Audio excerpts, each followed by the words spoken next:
그래. 둘째야, 결혼 준비는 잘 되어가고 있지? 그럼요, 어머니.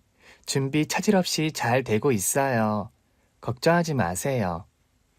가구랑 가전은 다 골라놨다고 했고, 그럼 이제 집 문제만 해결되면 되는 거니?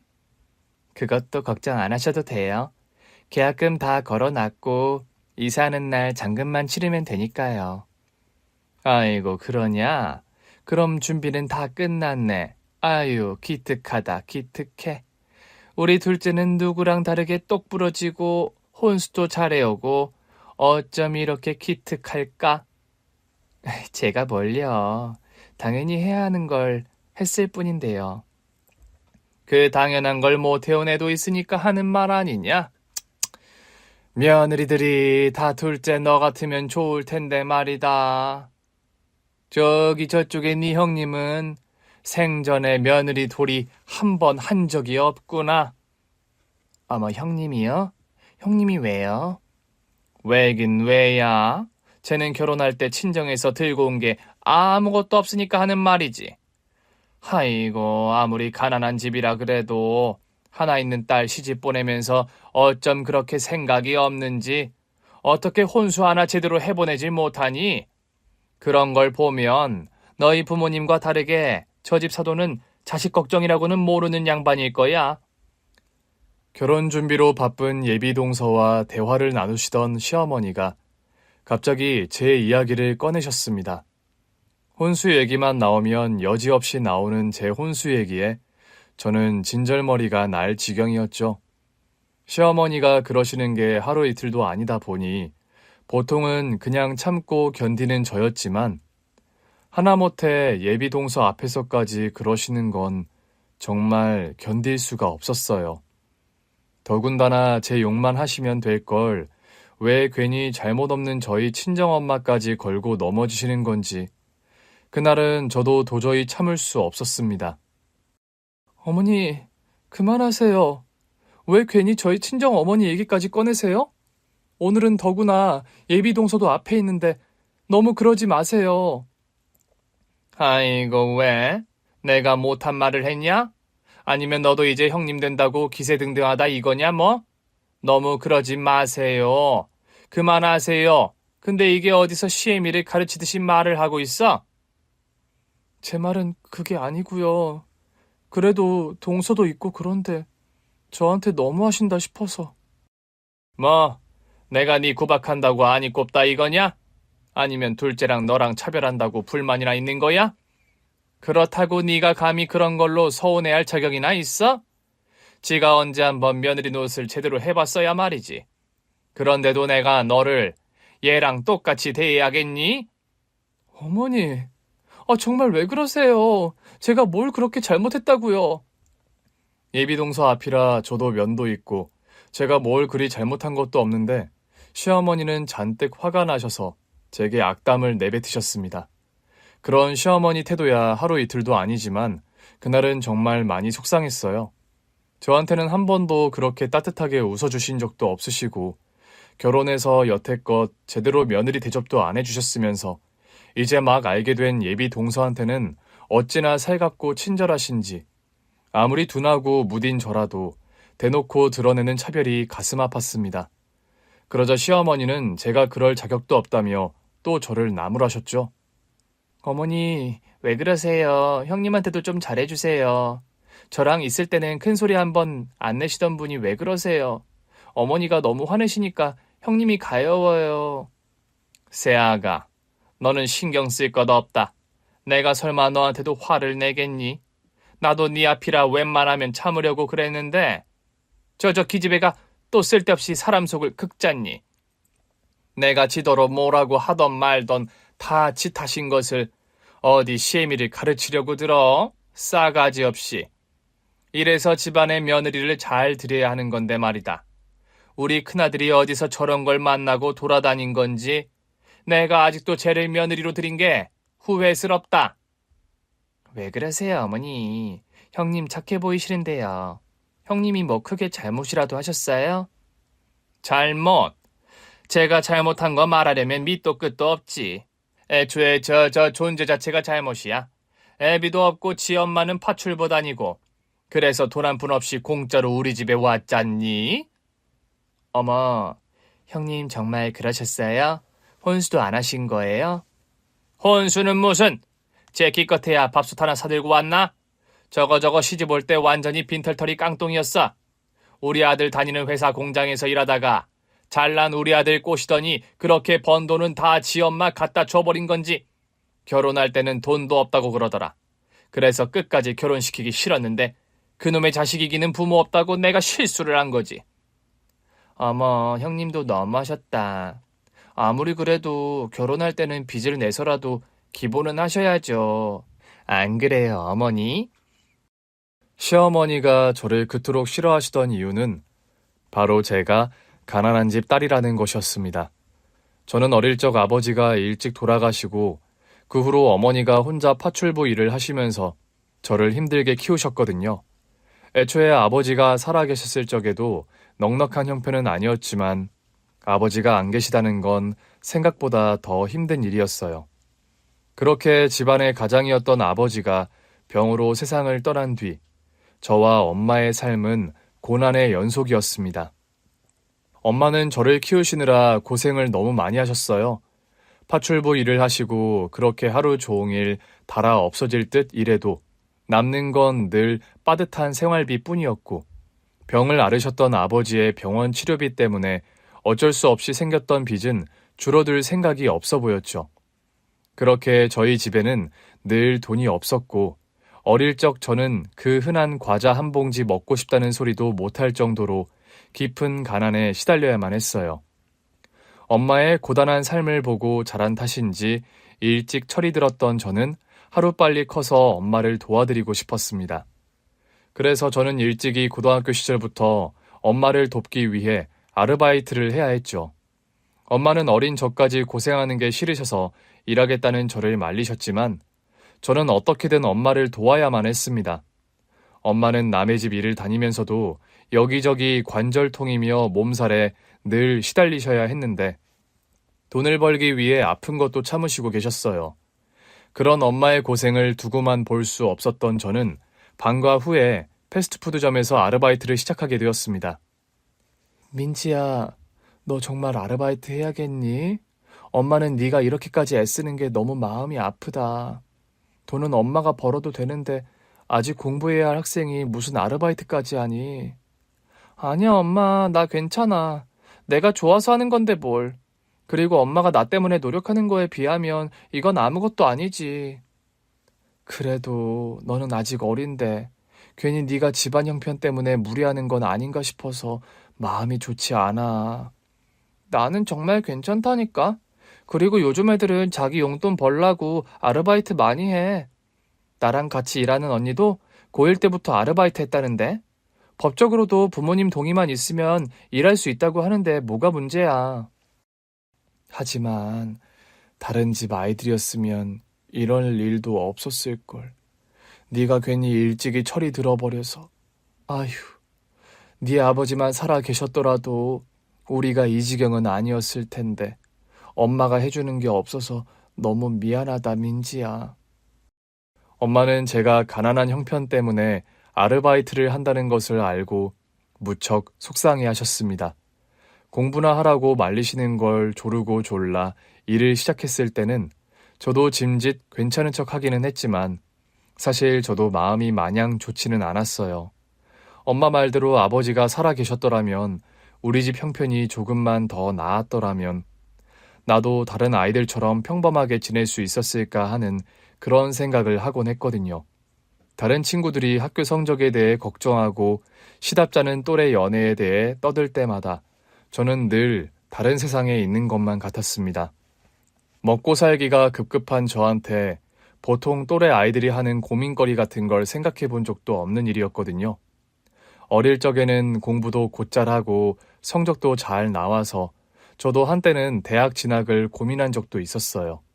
그때 이미 아버지가 안 계실 적이라 집안 형편이 안 좋았지만 제가 열심히 해서 노력한다면 좋은 성적으로 장학금을 받고 대학에 갈 수도 있지 않을까 싶었거든요. 하지만 학년이 올라갈수록 그게 힘들다는 걸 깨닫게 되었어요. 제가 아무리 노력해도 학원을 다니고 과외를 하는 아이들과는 좁혀지지 않는 격차가 있더라고요. 그렇다고 제가 고생하시는 엄마에게 비싼 학원비를 바랄 수도 없고, 제가 천재가 아닌 이상 혼자 아등바등 해봐야 별 수 없구나 하는 걸 깨달은 저는 결국 대학 입시를 일찌감치 포기하게 되었습니다. 엄마에게는 그냥 공부에 흥미가 없다며 대수롭지 않게 얘기했지만 저도 속으로는 남 몰래 눈물을 흘렸었죠. 그래도 당시에 저한테는 저의 그런 욕심보다 가족이 더 중요했고, 저는 아픈 엄마를 도와드리기 위해 하루빨리 돈을 벌어야 했습니다. 그렇게 고등학교 시절부터 이런저런 아르바이트를 해왔던 저는 고등학교를 졸업하자마자 중소기업의 생산직 직원으로 취업을 하게 되었습니다. 정식으로 취직을 하게 되어 월급을 받으니 제가 학교를 다니며 아르바이트를 할 때의 벌이와 차원이 다르더라고요.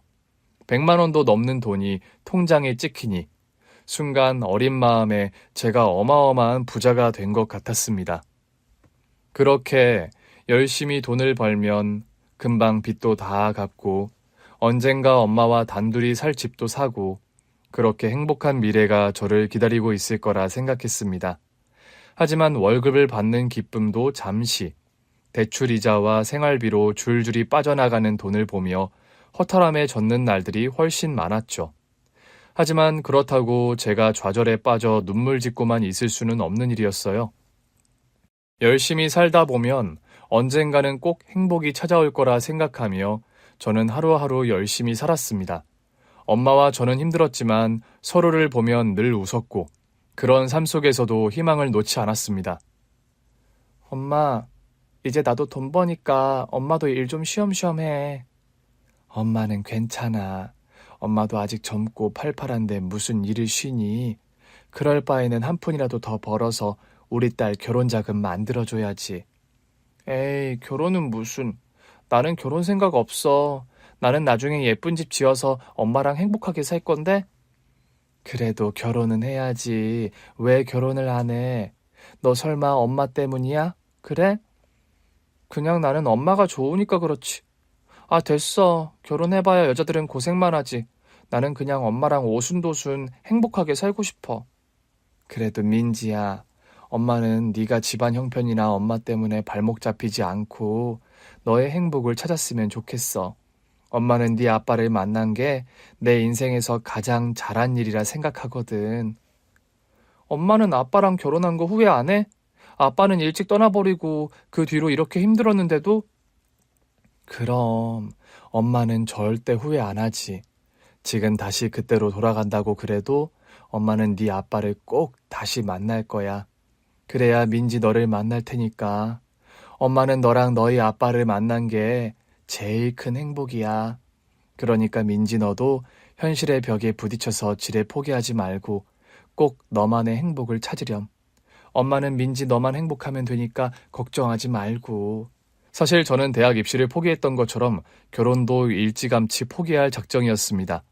그때는 하루하루 돈을 벌고 먹고 사는 게 힘들다 보니 결혼 같은 걸 고민할 처지도 아니었고 매일같이 회사와 집만 오가는 단순한 제 삶에 남자 같은 게 있을 리도 없었거든요. 연애는 돈 있고 여유 있는 사람들이나 하는 거라 생각하다 보니 저는 남자를 만난다는 것도 남들 다 하는 연애에도 관심을 두지 않았습니다. 그냥 이렇게 살다가 나중에 쫓겨날 걱정 없는 내 집 하나 마련해서 엄마랑 편히 지내고 싶다 생각했었죠. 그래서 결혼을 하라는 엄마의 말에도 생각 없다는 말을 하며 일밖에 모르고 지냈는데 그런 제게 정말 믿을 수 없는 인연이 찾아오게 되었습니다. 결혼 생각도 없던 제게 빛처럼 한 사람이 다가와 주었거든요. 그 사람은 제가 생산직으로 일하던 회사에서 사무직으로 일하던 지금의 제 남편이었습니다. 회사에서 남편을 처음 알게 되었을 때 저는 그 사람을 그냥 친절하고 좋은 사람으로 기억하고 있었어요. 주변 사람들을 신경 쓸 줄 알고 도움을 주고 하다 보니 회사 안에서도 평판이 좋았거든요. 저기, 혹시 저 여기 앉아도 될까요? 다른 테이블은 자리가 다 차서요. 그럼요, 앉으세요. 어차피 저는 금방 먹고 다시 작업하러 들어가 봐야 해서요. 아, 생산팀에서 일하시는 김민지 씨 맞으시죠? 오늘 작업량이 많다고 그러더니 바쁘신가 봐요. 그래도 점심은 편히 드셔야 할 텐데 많이 바쁘세요? 제 이름을 알고 계시네요? 그럼요. 다 같은 회사 직원인데 이름 정도는 알아야죠. 아, 저는 최현수라고 합니다. 민지 씨, 식사 맛있게 하세요. 처음 남편이 제게 인사를 건넸을 때 저는 깜짝 놀랐습니다. 남편은 본사에서 생산 공장 관리자로 파견을 나온 사무직 직원이었는데 그런 남편이 많고 많은 생산직 직원 중 하나인 제 이름을 알고 있을 거라 생각하지 않았거든요. 물론 저는 유난히 밝고 눈에 띄는 남편의 이름을 진작 알고 있었지만 말이에요. 깔끔한 정장 차림으로 부드러운 미소를 띤 젊은 직원의 등장에 회사 여직원들이 한동안 시끄러웠었으니까요. 그런데 그런 남편이 제 이름을 기억해주고 그 이름으로 저를 따뜻하게 불러주니 저도 모르게 얼굴이 붉어지는 듯 했습니다. 그동안 저는 그 사람의 이름만 알고 있었고 생산직인 제가 사무직과 업무적으로 크게 엮일 일이 없다 보니 저는 현수 씨를 지나가다 멀리서 본 게 다였습니다. 그러다 그날 우연하게 같은 자리에 앉아서 밥을 먹으며 시답잖은 대화를 나누었던 것이 저희가 처음으로 제대로 얘기를 나눠본 것이었어요. 낯을 가리는 제 앞에서 먼저 말을 걸어주며 다정하게 대해주는 그 사람의 태도에 저는 괜히 설레이는 것 같았고 그래서인지 몇 분 안 되는 짧은 그날의 대화가 의외로 제 마음에 남아있게 되었어요. 일이 많이 힘들지는 않으세요? 오늘도 바쁘게 가보셔야 된다 그러시고. 힘들기는 하죠. 근데 이제는 익숙해져서 괜찮아요. 제가 고등학교 졸업하자마자 여기서 일을 시작했거든요. 그래서 벌써 5년째이니까 뭐 이제는 눈 감고도 일할 수 있을 정도예요. 5년이나 계셨어요? 아, 그럼 저보다 선배이시네요. 저는 대학 졸업하고 정년에 입사해서 고작 2년 차거든요. 네, 알아요. 본사에서 파견 오셨다고. 그래도 현수 씨는 사무직이라 편할 것 같네요. 대학을 졸업했다는 그의 말에 불쑥 그런 소리가 나왔습니다. 저도 모르는 사이에 제가 대졸자들에게 자격지심이라도 있었던 건지 사무직이라 편하게 일한다며 볼멘 소리를 하고 말았거든요. 순간 아차 싶었지만 이미 뱉은 말을 주워 담을 수는 없었죠. 그래 보이세요? 근데 그렇지도 않아요. 서류나 보고서 작업이 많아서 야근도 잦고 정신 없을 때가 많거든요. 물론 그래도 생산팀에서 열심히 해주시니 저희 회사가 돌아가는 거겠지만요. 이렇게 민지 씨처럼 점심시간까지 할애하고 열심히 해주시는 분들 덕분에 회사가 성장하는 거 아니겠어요? 그럼 저도 오늘 민지 씨를 본받아서 일찍 들어가서 일을 해야겠네요. 민지 씨, 화이팅 하세요. 저는 자격지심에 못난 말을 뱉었는데도 그 사람은 생산직들의 고충을 알아주며 제 마음을 보듬어 주었습니다. 보통 사무직 직원들은 고졸에 힘든 공장을 하는 저희를 은근히 깎아내리고 무시하는 게 보통이었는데 현수 씨는 거리감을 두지 않고 제 일에 대해 진심으로 고마워할 줄 아는 몇 안 되는 사람이었습니다. 그 후 그 사람은 점심시간이나 퇴근길에 종종 마주칠 때마다 저에게 먼저 반가운 인사를 건네주었고 그 사람의 그런 깊은 마음씨 때문에 저도 모르게 마음을 열게 되며 그를 좋아하기 시작했습니다. 민지 씨, 이제 퇴근하세요? 네. 근데 현수 씨도 여기서 버스 타시나 봐요? 맞아요. 그동안은 퇴근 시간이 달라서 서로 못 만났나 봐요. 그랬나 봐요. 근데 오늘따라 버스가 늦네요. 그러게요. 얼른 집에 들어가셔야 할 텐데. 민지 씨 하루 종일 작업하시느라 많이 피곤하시죠? 뭐, 그렇죠. 힘들기는 해도 다들 그렇게 사는 거 아니겠어요? 현수 씨도 고생하셨겠어요. 오늘은 그래도 야근이 없어서 다행이었어요. 덕분에 민지 씨랑 같이 퇴근도 하고 좋네요.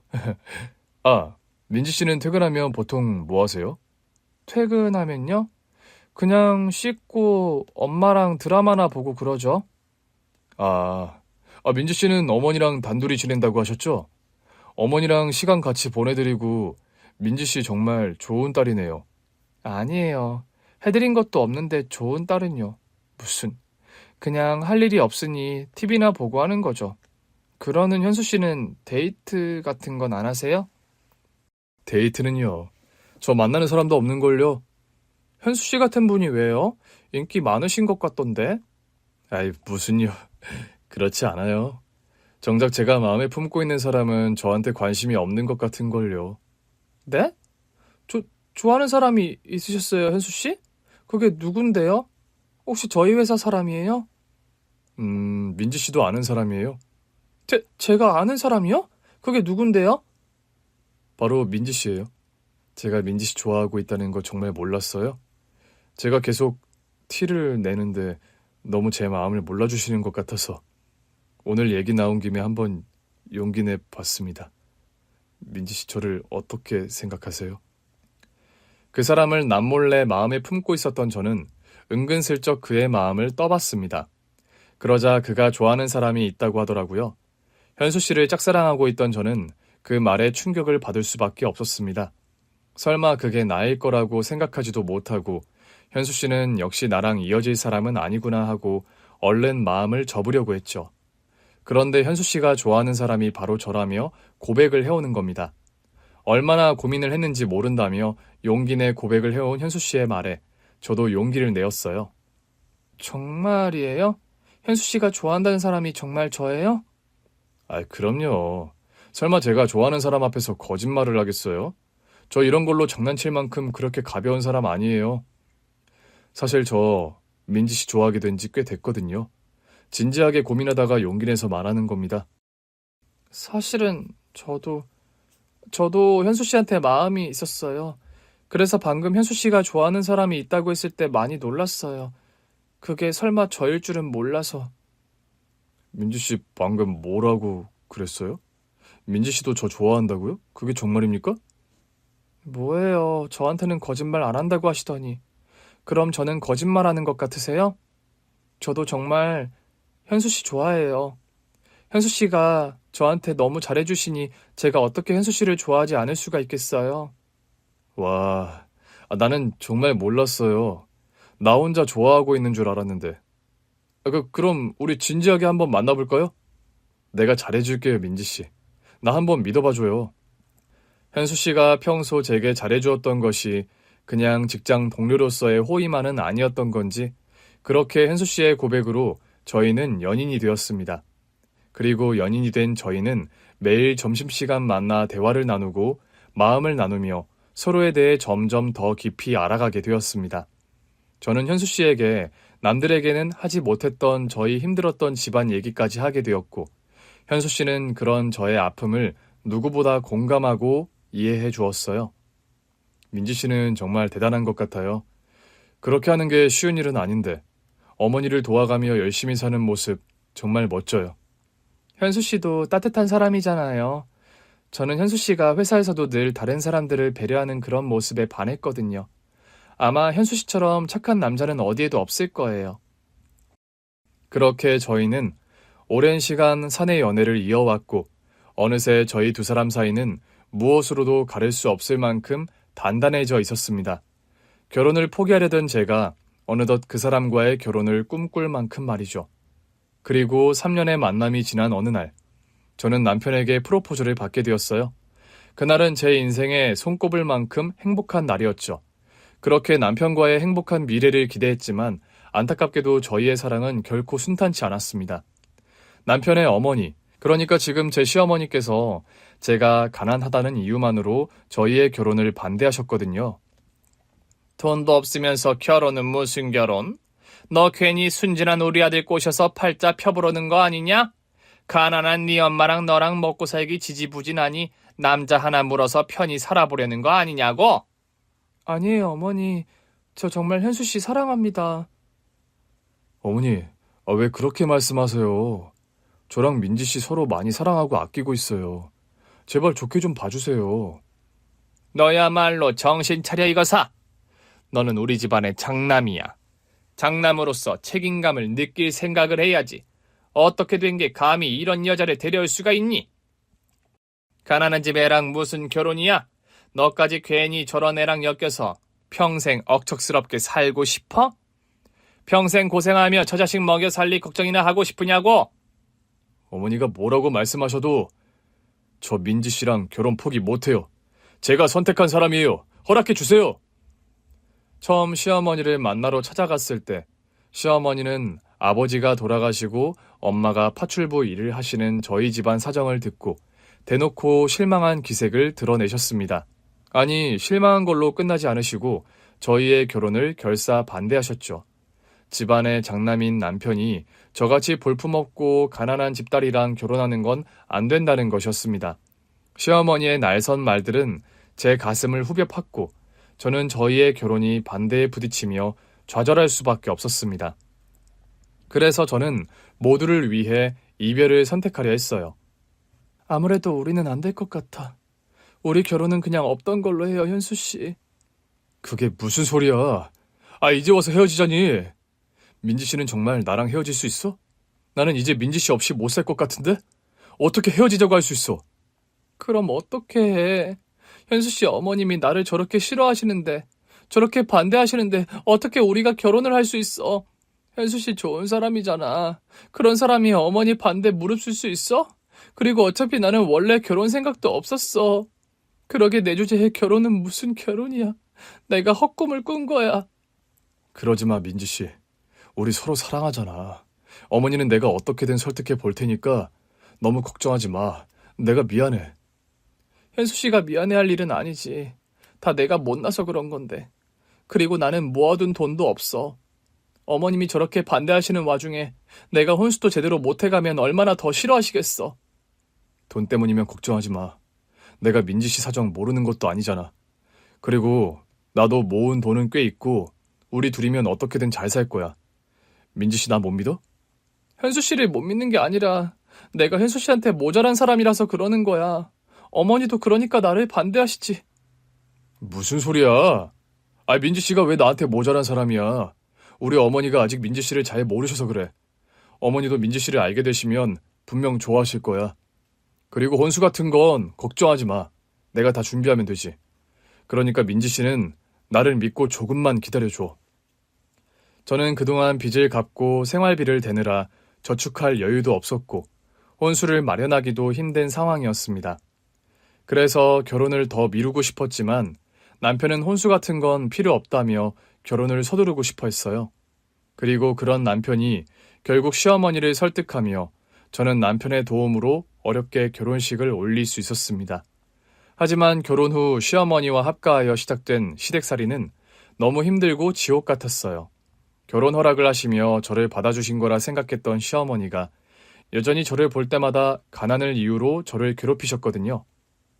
내가 너희들 합가 안 하면 결혼 허락 안 하겠다고 한 건 알지? 예, 어머니. 너 때문에 우리 아들이 전 재산 털어서 집 얻겠다 그러는 거 내가 말리느라 애먹었다. 아니, 너는 혼수도 못 해오는데 우리 아들이 혼수에 집까지 해가는 게 말이 되니? 죄송해요, 어머니. 다 제가 잘못했어요. 그럼 당연히 네 탓이지. 그러게 돈도 없으면서 무슨 결혼을 하겠다고 그러는지. 그러니까 너는 앞으로 죽을 때까지 이 집에서 고생해야 할 거다. 내 말 무슨 말인지 알겠어? 예, 제가 잘하겠습니다, 어머니. 그러니까 예쁘게 봐주세요. 예쁘게는 무슨. 내가 니들 결혼시켰다고 해서 너를 받아줬다고 생각하면 오산이다. 나는 아직도 네가 내 며느리인 게 마음에 안 들어. 그러니까 빈몸으로 시집 온 만큼 몸으로라도 때우라는 거야. 앞으로는 각오하는 게 좋을 거다, 알겠어? 시어머니는 제게 공짜로 시집 왔으니 감사한 줄 알고 살으라는 말을 입에 달고 살며 제가 친정에서 가져온 것이 아무것도 없다는 것을 집요하게 물고 늘어지곤 했습니다. 그럴 때마다 너무 속상하고 힘들었지만 저는 참을 수밖에 없었습니다. 남편이 늘 제게 미안해하고 그만큼 너무 잘해주었거든요. 제가 시어머니에게 당하는 만큼 저희 친정엄마를 챙기는 남편을 보며 저도 견딜 힘을 얻었습니다. 그렇게 버티고 버텼는데 시어머니는 여전히 저를 미워하시고 예비동서와 저를 비교하고 계셨어요. 쟤는 공짜로 들어와서 우리 아들 피만 빨아먹는데 그런데 둘째 너는 그 좋은 집을 해오지 않니? 내 팔자의 며느리 복은 없다 싶었더니 내가 다 너를 만나려고 그런 모양이다. 아니에요, 어머니. 집 해오는 게 뭐 대수라고요. 집이야 돈 있는 사람이 하면 되는 거죠. 그래, 네 말이 맞지. 그래도 그 집이 그냥 보통 집이니? 수십억 한다는 강남 아파트인데 내가 칭찬할 만도 하지. 아유, 우리 둘째가 전생에 나라를 구했나? 어떻게 너 같은 아내를 얻었는지 모르겠다. 우리 집 장남은 결혼을 잘못해서 여태 이러고 사는데 말이야. 우리 큰애도 너 같은 여자를 만났어야 하는 건데. 시어머니가 왜 그렇게 동서를 예뻐하시나 했더니 동서가 시동생 대신에 수십억 되는 아파트를 해오기로 했다는 겁니다. 시동생이 부잣집 딸이랑 결혼하게 되었다고 유난히도 좋아하시더니 시어머니가 좋아하시는 이유가 있었던 거죠. 그래서 그날따라 유독 저를 더 구박하셨던 모양입니다. 대체 나는 언제까지 이런 구박을 당해야 하는지, 동서가 시집 오면 얼마나 더 저를 비교하실지 저는 앞으로 제 인생이 더욱 캄캄해지는 걸 느꼈어요. 그런데 바로 그때 집으로 온 남편이 내민 종이 한 장에 상황이 완전히 뒤바뀌고 말았습니다. 여보, 오늘 약속 있다 그러더니 왜 그렇게 일찍 왔어? 재수씨, 나랑 얘기 좀 해요. 뭐냐, 왜 그래? 뭐길래 들어오자마자 네가 새아가를 찾아? 엄마는 가만히 계세요. 내가 재수씨한테 직접 들어야겠으니까. 네, 아주버님. 왜 그러세요? 저한테 무슨 볼 일이라도 있으세요? 여기 이 사람 재수씨예요? 이거 재수씨냐고요? 외출을 했던 남편이 예상했던 시간보다 훨씬 일찍 들어와서는 갑자기 동서를 찾는 겁니다. 그리고는 웬 종이 한 장을 보여주는데 그건 다름 아닌 수배 전단이었어요. 왜 경찰서 같은 곳에 붙어있는 범죄자 수배 전단지 말이에요. 무슨 말씀을 하시는 거예요? 이게 어떻게 저예요? 당연히 저 아니죠. 정말 아니에요? 아니라고 하기에는 너무 닮았는데. 거짓말할 생각 말고 솔직하게 말해 주시죠. 정말 아닙니까? 이게 뭔데 그러냐? 어머, 이거 범죄자들 찾는 그런 거 아니야? 아니, 이런 걸 왜 새아가한테 내밀고 있어? 아무래도 재수 씨가 수상해서요. 여기 이 사람 정말 본인 아닙니까? 대답해요. 아니라는데 자꾸 왜 그래요? 아주버님 말은 지금 제가 범죄자라도 된다는 거예요? 아니, 사람을 몰아가도 정도가 있지. 어떻게 이런 무서운 소리를 아무렇지도 않게 할 수 있어요? 이제 식구가 될 저를 의심하는 거예요? 아주버님 지금 큰 실수하시는 거예요? 이게 무슨 소리야? 새아가가 범죄자라니? 아가, 너 아니지? 이건 너 아닌 거지? 어머니, 저 정말 아니에요. 저 진짜 황당해요, 지금. 제가 사기꾼이라니 무슨 말도 안 되는 소리인지. 아마 저를 닮은 사람이겠죠. 여기 적혀있는 이름도 다르잖아요. 저랑은 다른 사람이라고요. 남편이 가져온 범죄 전단지에는 예비 동서와 똑같이 생긴 여자가 혼인 빙자 사기로 수배 중이라는 내용이 적혀 있었습니다. 남편은 그 전단지를 내밀며 동서를 추궁했지만 동서는 당연하게도 그 전단 속 여자는 자신이 아니라고 부인했습니다. 하지만 그런 예비 동서의 말을 믿어주기에는 사진 속 여자의 모습이 예비 동서와 너무 똑 닮아 있었어요. 심지어는 얼굴의 점 위치까지 말이죠. 아무리 닮은 사람이라 그래도 점까지 똑같을 수가 있나? 지금 그런 거짓말을 우리더러 믿으라는 거예요? 이 사람 당신이 분명한 것 같은데? 아니라니까요, 정말 어머니. 어머니는 제 말 믿으시죠? 저는 정말 모르는 일이에요. 아니, 이게 무슨 일이라니? 예, 현수야. 얼른 민수한테 전화해봐라. 이게 다 어떻게 된 일인지 상황 파악을 해야지. 이미 제가 오면서 민수한테도 얘기해놨어요. 민수 말로는 이 여자한테 돈을 빌려준 게 있다던데 어머니는 모르셨어요? 뭐라고? 돈을 빌려줬다니. 그건 또 무슨 소리야? 아니, 무슨 돈을 빌려줘? 재수씨가 신혼집을 해온다고 했다면서요. 근데 그 집 계약하는데 계약금이 필요하다느니 세금 문제를 해결해야 한다느니 하며 돈을 몇 번 빌렸었다고 하던데요. 심지어 그게 수억이래요. 수억이라니. 민수가 쟤한테 수억을 빌려줬다고? 아니, 걔가 대체 무슨 돈이 있어서? 무슨 돈이겠어요. 은행 돈으로도 모자라서 그놈이 사채까지 쓴 거죠. 바보같이 저런 사기꾼한테 속아서. 그럴 리가. 그럴 리가 없어. 새아가 너 정말 사기꾼이니? 아니지? 뭔가 잘못된 거지? 이제 와서 뭘 더 물으세요. 어머니가 그렇게 묻는다고 저 여자가 순순히 인정하겠어요? 그러게 부잣집 딸이랑 결혼시킨다고 그렇게 좋아하시더니 제가 분명히 말했었죠. 뭔가 이상하니까 제대로 알아보시라고. 엄마도 그동안 제처 무시하시고 저 여자 편만 드시더니 이제 어떻게 하실 거예요? 알고 보니 이미 시동생이 예비 동서에게 돈을 몇 차례 빌려주었답니다. 예비동서가 수십억짜리 아파트를 해온다는 이유로 부자 행세를 하면서 자신은 통장이 묶여 있어서 당장 급전이 없다는 둥, 금방 돌려줄 테니 빌려달라는 둥, 이것저것 이유를 들어 시동생에게 돈을 빌려달라고 했었다는 거죠. 그동안 예비동서가 부잣집 딸인 줄만 알고 있었던 시동생은 그런 예비동서의 말에 완전히 속아서 금방 돌려받을 수 있을 거라는 생각에 돈을 빌려준 겁니다.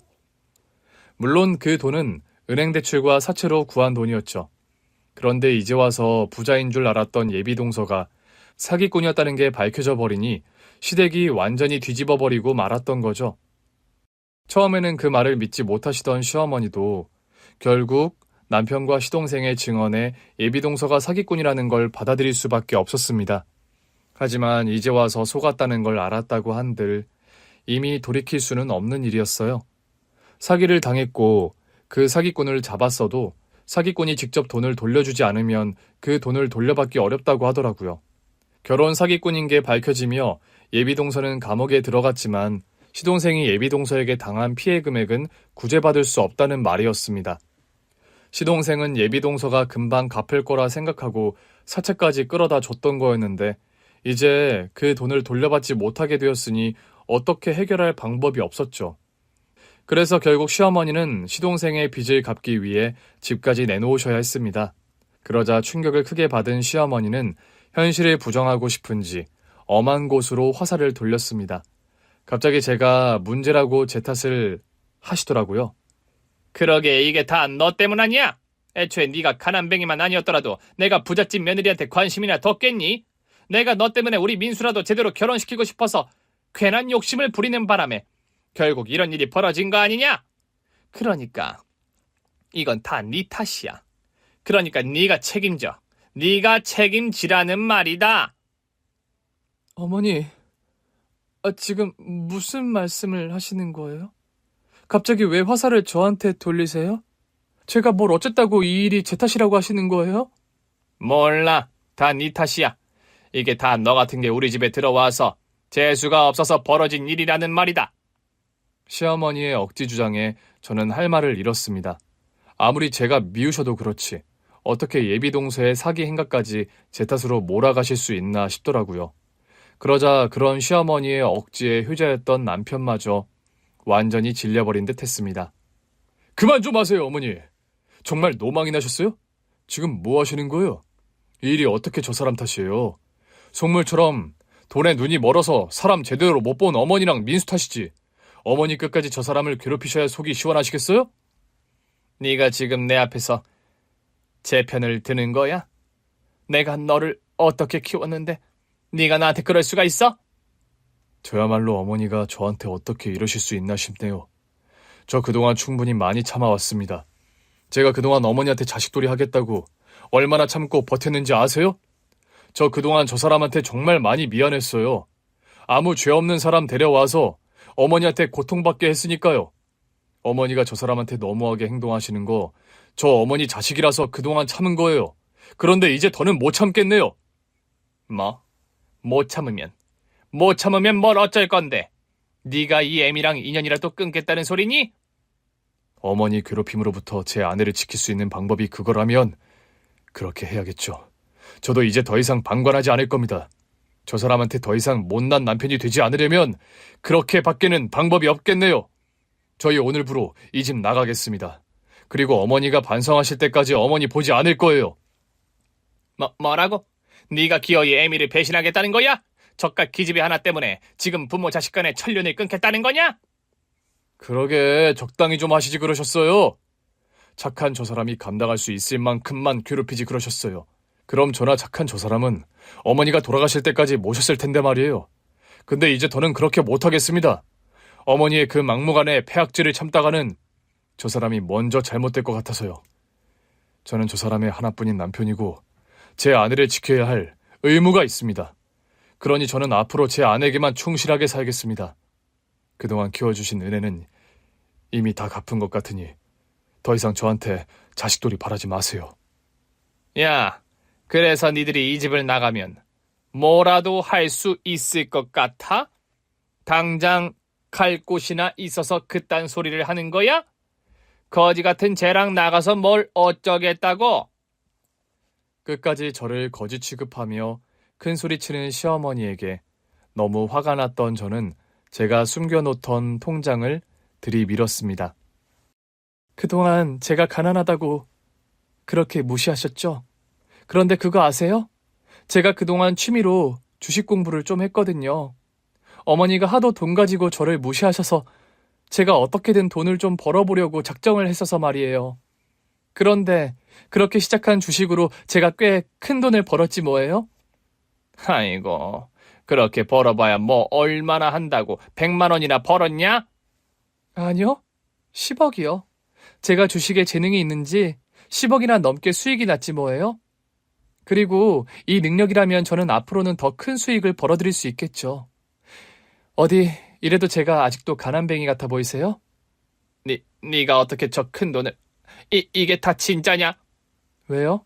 수십억 아파트 해온다고 사기친 예비 며느리로 모자라서 저까지 어머니한테 사기칠까 봐서요? 제가 돈이 없었지 언제 거짓말하는 거 보셨어요? 저희가 나가 살아도 길바닥에 나앉을 일은 없을 것 같네요. 그러니까 저희 부부 걱정은 하지 마시고 어머니는 이제 집 팔리고 나면 어떻게 할지 앞가림이나 걱정하세요. 그 말을 끝으로 남편과 저는 곧장 시댁을 나왔습니다. 그리고 남편이 저를 친정집에 두고는 혼자 다시 시댁으로 돌아가 저희 짐을 모두 싸들고 나왔어요. 그 효자였던 남편이 저를 위해 시어머니와 절연을 했다는 것이 저도 믿기지가 않았습니다. 처음에는 정말 이래도 되나 싶어서 너무 무섭기도 하고 시어머니가 걱정이 되었는데 시간이 지나고 보니 남편의 행동이 맞았구나 싶더라고요. 시댁을 벗어나자마자 답답한 숨통이 탁 트이는데 그동안 제가 그 집에서 얼마나 스트레스를 받고 힘들었는지 여실히 느껴졌습니다. 그래도 한때는 내가 잘하고 노력하면 시어머니가 언젠가는 제게 마음을 열지 않으실까 기대가 있었는데 사기꾼 예비 동서에게는 답없는 질문만 하시던 분이 저한테 모든 탓을 돌리시는 걸 보며 저는 결국 희망을 버릴 수밖에 없었어요. 아, 어머니는 절대로 나를 받아주지 않으시겠구나. 내 노력은 아무 의미 없는 것이었구나 하는 걸 결혼하고 몇 년 만에야 깨닫게 되었던 거죠. 그리고 상처받은 저를 위해 남편은 큰 결심을 해주었습니다. 아무리 그래도 친부모와 절연하는 게 쉽지 않은 결정이었을 텐데 저는 남편에게 너무 미안하고 고마웠어요. 여보, 나 때문에 당신이 아픈 결정을 하게 되어서 미안해. 내 입장에서는 고마운 일이지만 당신 속은 어떨지 모르겠네. 괜찮아. 사실 오래전부터 다짐했던 일이었거든. 나도 어머니가 변화하시기를 기대하고 있었지만 결국 변하지 않으신다면 어쩔 수 없이 연을 끊어야 한다고 생각하고 있었어.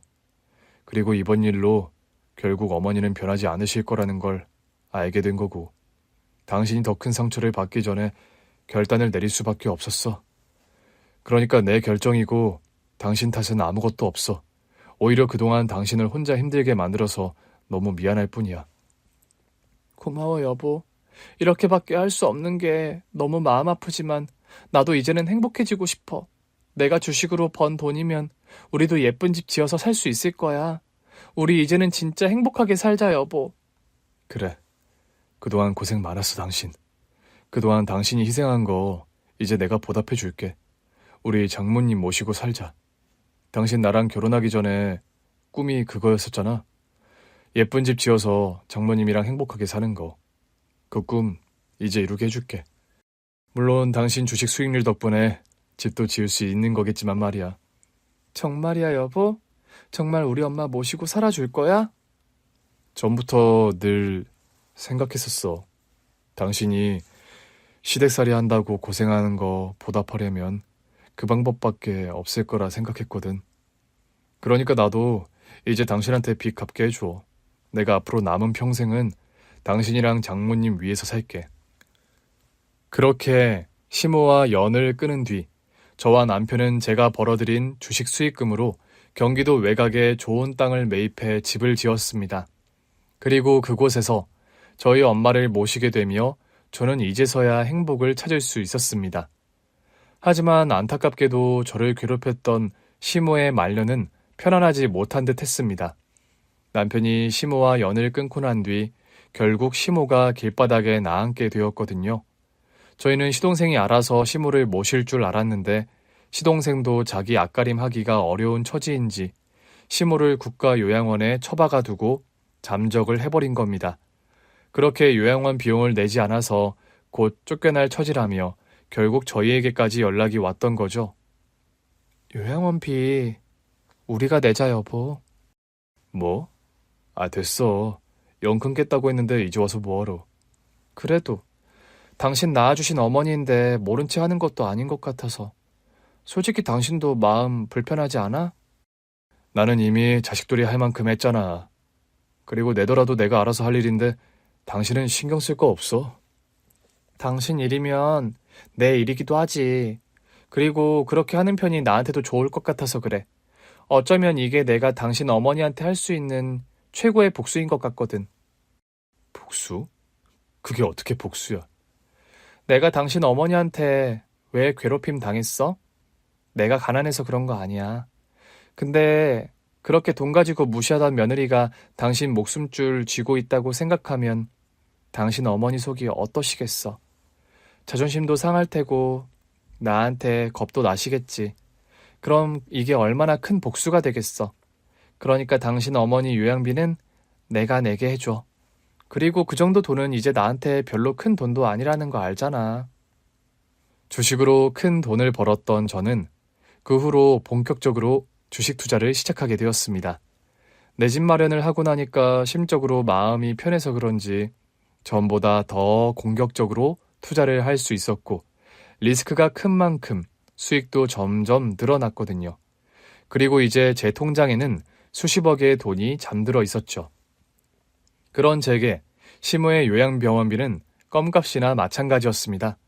그리고 그런 껌값으로 제 나름의 복수를 할 수 있다면 이것도 좋은 방법일 것 같더라고요. 그리고 착한 남편을 생각해서 저도 시모에게 마지막 자식돌이는 해주고 싶었거든요. 그렇게 저는 시모에게 제 방식대로 복수를 해주었습니다. 그리고 이제는 남편과 함께 새 출발을 다짐하며 저희의 삶을 다시 꾸려나가고 있죠. 가난과 차별 속에서도 희망을 놓지 않았던 제 삶에 이제야 비로소 제가 주인이 된 것 같습니다.